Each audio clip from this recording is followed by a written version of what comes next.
How do you guys go about charging rental rates for these tree houses? We get as much as we can, but there's a program. I'm not sure what it's called. It works with Airbnb and VRBO and all of that, channel managers, but it sets the rate. I had the heater on in here for y'all. Ooh. This is nice. So that turns into a queen bed. And then upstairs is a queen bed. So this sleeps 4 adults. So one thing we just did was creating a landing page on the website saying, hey, happy holidays. You're one of our clients. If you leave a review and leave a screenshot on the form, we'll give you a coffee gift card. And I looked at the reviews when I was doing all this, and I noticed a 3-star review. I was like, what the heck? It was some girl in a wedding we did in August. I sent the review request after the wedding because I thought everything went well. No issues, nothing. I didn't hear anything, so I sent the review request. I didn't see that I got that 3-star review until now. And I read it, and she was saying that everything was good, trailer's clean, delivery, blah, blah, blah. But the AC, the men's side of the AC went out, and it was 95 degrees. Other than that, it was great. And I got 3 stars. And it annoyed me because I was like, you didn't tell me that. You didn't tell me the AC went out in the men's. How is it fair to us that that happened and we got a 3-star review and you didn't tell us so we could try to fix it? At the end of the day, you can't win them all. When it comes to contracting work or even employees, what's something you've really learned when onboarding new people? How much do you spend training them? Do you let them figure things out? How do you handle that? It depends on what the position is. And if it's a really important spot in the interview, if I feel like they're a good fit, this is a good question.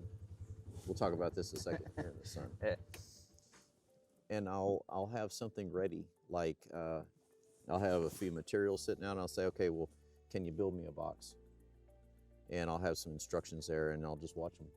And I'll know within 60 seconds if they really know how to read a tape measure, if they know how to run a saw, if they know how to calculate an angle, I'll know. And then I'll know if they've been BSing me or if they really are going to be a good hand. Now from that point, if I bring them on, I'll usually bring them on like on a probationary period. It's okay, we're going to try this out. I'm going to start you out at this amount of money. We're going to go for 2 weeks and then we'll reevaluate. And 2 weeks? Yeah. That's quick. Yeah, and then we'll reevaluate and I'll say, okay, you're working out, I'm gonna give you $2 more an hour, or you're not working out, I'm sorry, this isn't a good fit. One of my mentors, he told me, hire slow, fire fast. Don't even just sit there and try to waste time, like you know already. And part of that comes from, a lot of what I do today comes from all of that roofing stuff, because we would blow into a town and I would need to hire a secretary or 2 ASAP, and they had to be good. So I came up with a test, and it works so good. I'll have to find it for you if I can find it. Please. But it was like 20 questions, and some of it was random stuff, like what's the closest planet to the Earth? What's the farthest planet from the Earth? What's the square root of what's pi? Just basic stuff that people should know, especially like a secretary. And then I would have them, I had a little spreadsheet, and of course, people lie all the time. Oh, I have 15 years of experience with Excel. Okay, here's my laptop. Just do what it says. Add this column of numbers. I mean, the most basic, simple stuff ever, and they wouldn't know how to do it. It's like, you have 15 years, cool. Get out of here. When it comes to professionalism and business, the lying, I can't stand. There's this gentleman I was talking to recently. He bought a restroom trailer, and he had a marketing agency approach him and basically say, it's gonna be $1,500 a month to do the ads and this and that. And he's like, well, if I only wanna do it, if you're gonna guarantee me X amount of bookings. And you meet those people, like these agencies, they will make these false promises or lie. That's one of the things that I tell people is like, look, here's what we're gonna do. We're gonna build the website. Here's my portfolio. Here's my success. Here's my case studies. We're gonna run the ads. Here's the estimated audience. I'm not gonna promise you that if you give me $500 that I'm gonna give you back times 2. 500 leads. Yes, but I'm real with people. That's why I showed you. Here's my Excel book. I'm like, here's all the numbers. Here's everything, because just people lying get other people into bad situations, because Mhm. there's these people that will see the restroom trailers on TikTok, on Instagram, on YouTube Shorts, whatever it is, Yeah. and now they're $40,000 in a hole, Yeah. and they've never owned a business before. They've Mm. never done any of that stuff, and now they're screwed because someone sold them on a dream. And it's the Yeah. same thing where you're saying it's just people lie, and then it screws you up because you paid them money, or Mhm. you spent your time. You thought now you lost a week or 2 weeks, whoever Yep. whatever it is.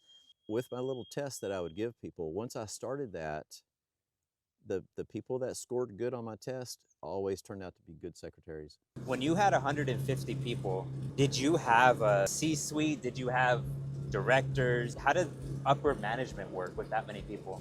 That's spread out over 7 offices. You had in each office, you would have your roofing crews. Everybody's a subcontractor. Even with 140, they really weren't employees, they were subcontractors. Every office, I had a general manager. General manager and I were 50-50 on that office. It was his responsibility to hire, train, fire secretaries, supervisors, and salesmen.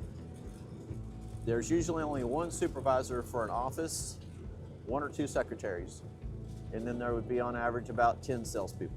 The supervisor was only responsible for looking over the jobs. So the salespeople are real bad about, they're just gonna go out and sell, sell, sell. And they don't really take care of the customer. They don't really show up when the roof is actually being put on.